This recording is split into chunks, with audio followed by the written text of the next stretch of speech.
कभी कभी ऐसा हो जाता है कि हम आलू के पराठे बनाते हैं तो थोड़ा बहुत आलू बच जाता है तो हम उसको उठाकर रखते हैं और जब दोबारा देखते हैं तो उसमें पानी छूट जाता है तो उससे पराठे नहीं बन पाते हैं और बनाते हैं तो वो पराठे फट जाते हैं या अच्छे से नहीं बेल पाते हैं।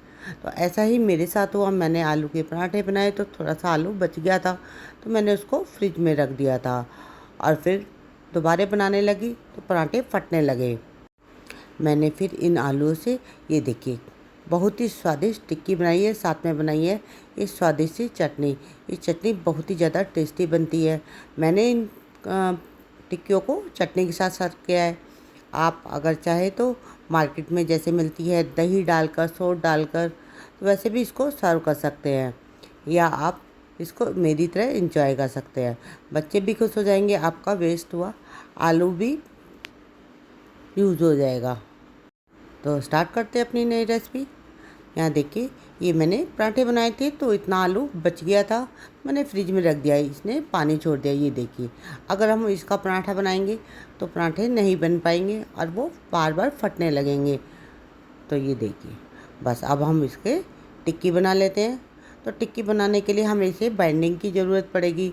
तो बाइंडिंग के लिए हम यहाँ डाल रहे हैं कॉर्नफ्लावर, आप चाहे तो अरारोट भी डाल सकते हैं। तो यहाँ मैं पहले 5 चम्मच कॉर्नफ्लावर को डालूँगी। अगर आपके पास कॉर्नफ्लावर नहीं है तो आप अरारोट डाल सकते हैं या ब्रेड को पीस कर उसको भी डाल सकते हैं। तो यहाँ मैं पहले 5 चम्मच कॉर्नफ्लावर डालकर अच्छे से मिक्स कर लूँगी। ये देखिए ताज़ा ब्रेड हो या बची हुई ब्रेड हो उसको भी आप पीस कर इसमें डाल सकते हैं, तब भी आपकी जो टिक्की है बहुत ही ज़्यादा क्रिस्पी और टेस्टी बनेगी। तो मेरे पास कॉर्नफ्लोर था इसलिए मैंने उसको डाल दिया। तो यहाँ देखिए मैंने जो 5 चम्मच कॉर्नफ्लोर लिया था उसको अच्छे से मिक्स कर लिया है, पर ये मुझे अभी भी थोड़ा थोड़ा गीला नज़र आ रहा है तो हमारी टिक्की इससे नहीं बनेगी। ये देखिए कितना गीला गीला नज़र आ रहा है। तो फिर से हम थोड़ा सा कॉर्नफ्लावर और डाल देंगे। आप अपने आलू के हिसाब से कॉर्नफ्लावर को डाल सकते हैं, जितना भी आपका आलू ढीला है उस हिसाब से डाल देंगे। यहाँ हमारे आलू के मसाले में सभी मसाले पहले से डाले हुए हैं, पर हम कॉर्नफ्लावर डाल रहे हैं तो थोड़ा सा लाल मिर्ची पाउडर और थोड़ा सा नमक डाल लेते हैं, जिससे कि हमारी जो टिक्की है अच्छी सी चटपटी सी बनकर तैयार हो सके। तो यहाँ मैंने मिर्ची नमक डाल दिया है, तो अब फिर से इसको अच्छे से मिक्स कर लेते हैं। अगर आपको कुछ कम लग रहा हो तो आप फिर से इसको टेस्ट करके डाल सकते हैं। अब हम चम्मच को हटा देते हैं, हाथ से अच्छे से मिक्स कर लेते हैं, जिससे कि अच्छे से कॉर्नफ्लावर मिक्स हो जाए और हमें पता भी लग जाए कि हमें कॉर्नफ्लावर डालना है कि नहीं। या मैंने कॉर्नफ्लावर को अच्छे से मिक्स कर दिया और फिर से एक टुकड़े को उठाकर इसको बाइंड करके देखते हैं कि अच्छे से इसकी टिक्की बन रही है कि नहीं। ये देखिए ये हमारा कॉर्नफ्लावर बिल्कुल परफेक्ट हो गया, टिक्की अच्छे से बन रही है।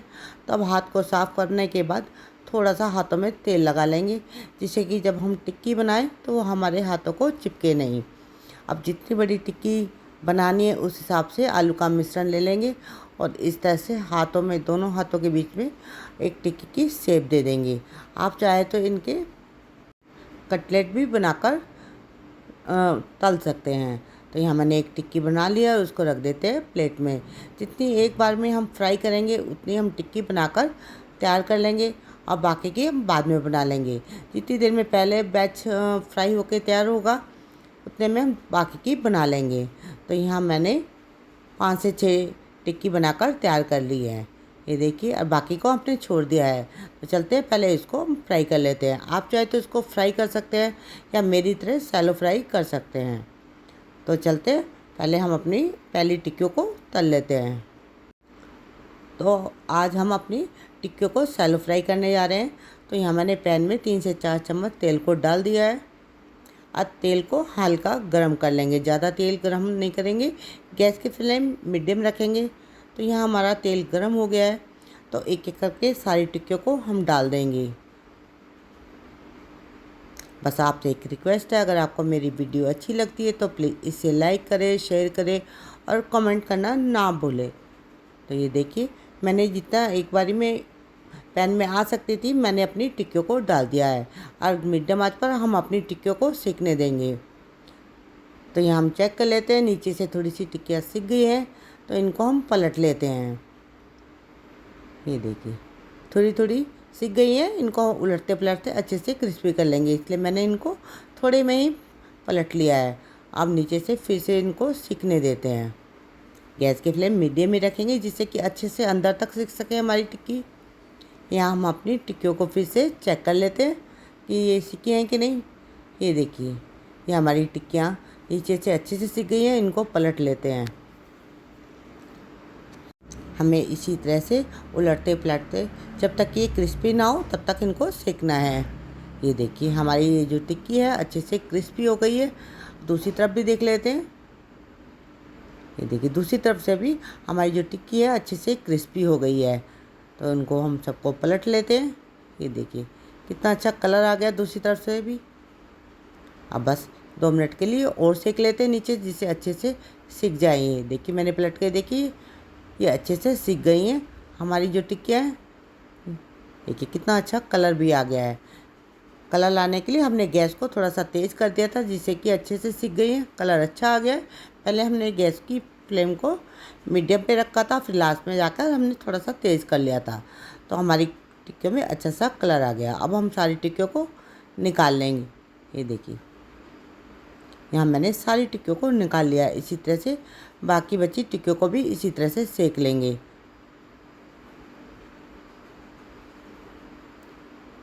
अब बस मीडियम आंच पर इनको सिकने देते हैं। जब तक हमारी टिक्कियाँ सिक रही हैं हम इसके लिए एक चटनी तैयार कर लेते हैं।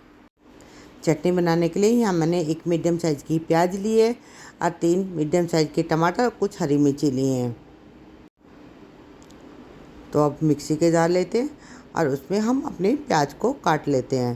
प्याज को हम रफली काट लेंगे क्योंकि हमें इसको पीसना ही है, इसलिए ज़्यादा छोटा करने की ज़रूरत नहीं है। ये चटनी बहुत ही टेस्टी लगती है, बचपन में हमने बहुत खाई है। हमारी मम्मी बनाती थी, जब खाने के साथ ये चटनी मिल जाती थी तो हम एक की जगह 2 रोटियाँ खा लेते थे। और अब यहाँ हमारे बेटे को भी बहुत पसंद है, इसलिए मैं हफ्ते में 2 बारी बनाती हूँ और उसको फ्रिज में 3 से 4 दिन के लिए स्टोर करके रख देती हूँ। अब बस इसी तरह से प्याज को हम काट लेंगे। आप भी अगर इस तरह से एक बारी चटनी को बना लेंगे तो हमेशा इसी तरह से बनाएंगे, खाने में बहुत ही टेस्टी और बनाना कितना आसान है। और आप इसे दाल चावल के साथ खाएं, रोटी के साथ, ये बहुत ही ज़्यादा टेस्टी लगती है। यहाँ मैंने प्याज को काट लिया और अपने टमाटर को भी इसी तरह से काट लेते हैं। यहाँ मैं अपनी टमाटर की जो आँख होती है उसको हमने अलग कर दिया और टमाटर को भी रफली काट लेंगे। ये चटनी बिल्कुल सिंपल है पर खाने में बहुत ही ज़्यादा टेस्टी है। अगर आपने दाल चावल बनाए हैं या आपका सब्ज़ी खाने का मन नहीं है तो आप इस चटनी को बनाकर खा सकते हैं। कभी कभी सब्ज़ी खाने का मन नहीं करता, तब आप इस चटनी के साथ रोटी खाइए, आपका मुंह बिल्कुल ठीक हो जाएगा और आपको खाना भी बहुत अच्छा लगने लगेगा। तो यहाँ मैंने टमाटर को भी काट लिया। अब यहाँ पे हम हरी मिर्ची को भी काट लेंगे। आप चाहे तो हरी मिर्ची को कम भी कर सकते हैं या इससे ज़्यादा बढ़ा भी सकते हैं। तो यहाँ सारी हरी मिर्ची को भी हमने काट कर मिक्सी के जार में डाल लिया है। अब हम इसमें डाल देंगे कुछ मसाले। तो यहाँ मैं डाल रही हूँ आधा चम्मच लाल मिर्ची पाउडर। लाल मिर्ची भी आप अपने स्वाद अनुसार कम या ज़्यादा कर सकते हैं। और स्वाद अनुसार इसमें डाल देंगे नमक। मैं इस चटनी में तड़का लगाऊंगी। अगर आप तड़का नहीं लगाना चाहते तो आप इसमें आधा चम्मच जीरा और साथ में हींग डाल दें। मैं हींग और जीरा तड़के में डालूंगी। तो चलते हैं, इसको हम बिना पानी के पीस लेते हैं। टमाटर की वजह से हमें इसमें पानी डालने की ज़रूरत नहीं पड़ेगी। तो यहाँ देखिए मैंने अपनी चटनी को बिल्कुल बारीक पीस लिया है। चलते हैं इसमें तड़का लगा लेते हैं। तड़का लगाने के लिए हमने एक पैन रखा है, पैन में डालेंगे 1 छोटा चम्मच तेल। तेल जब गर्म हो जाएगा तो गैस की फ्लेम को धीमा कर देंगे और डाल देंगे हींग, 1 चम्मच जीरा। जब जीरा अच्छे से भुन जाएगा तब हम अपनी चटनी को डालेंगे। तो इस तरह से 1-1 चम्मच करके डालेंगे, क्योंकि तेल गर्म है, इसकी छींटे लग सकती है तो हाथ जल सकता है। तो थोड़ा थोड़ा करके ही हम अपनी चटनी को इसमें डालेंगे। तो सारी चटनी को डालने के बाद अच्छे से इसको मिक्स कर देंगे।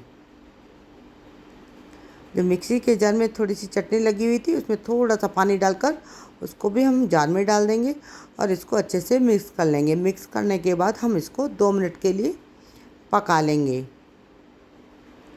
ये देखिए, सिर्फ 2 मिनट के लिए पकाना है। यहाँ देखिए हमें चटनी में ज़्यादा अच्छा लाल कलर नहीं आया। अगर आपको लाल कलर अच्छा लगता है तो आप इसमें कश्मीरी लाल मिर्ची पाउडर डाल सकते हैं। तो यहाँ देखिए हमारी चटनी बनकर तैयार हो गई है। आप इसे ठंडा करके फ्रिज में 2 से 3 दिन के लिए रख सकते हैं और जब भी दिल करे निकालो और खाओ। देखिए कितनी शानदार बनी है, खाने में बहुत ही ज़्यादा टेस्टी। ये चटनी इतनी टेस्टी बनी है कि आपका हल्का फुल्का जो भी खाना है उसको उसका स्वाद ही दुगना कर देगी। तो अब इसको रखते हैं साइड में, अपनी टिक्की को देख लेते हैं। यहाँ देखिए जब तक हमने चटनी बनाई तो यहाँ सारी टिक्कियाँ सिक कर तैयार हो गई हैं। तो अब हम इनको भी निकाल लेते हैं।